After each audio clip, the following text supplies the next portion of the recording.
سلام بچه‌ها، چطورید؟ امیدوارم که هر جا هستید حالتون عالی باشه. امروز اومدیم با بازی ردد 2 و گرفتن یک سلاح مخفی دیگه که تبر هستش. نقشه جایی که تبرم هستش در شهر آنیسبورگ، دقیقا در این جایی که بنده هستم. الان دوستان بریم دیگه تبر رو ببینیم. بله، اینجایی که من هستم این تبر هست، تبر زیبا. بله تبرش داری و بله تبر دو سر هم هست. این دو سرش این تیزی ها داره و پرت میشه بکنیم طبق معمول. تبر بسیار زیبا و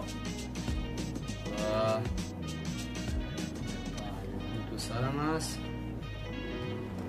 از روی اسب فکر میکنم بشه بزنه کسی میکنیم. از روی اسب هم بله میشه زد. بله دوستان، مدت تبری که گرفتیم با هم دیگه دو سره و ویدیوی دیگه هم در مورد سلاح مخفی اصلا براتون میذارم. مرسی که ما رو تا انتها همراهی کردید. تا ویدیو بعدی فعلا.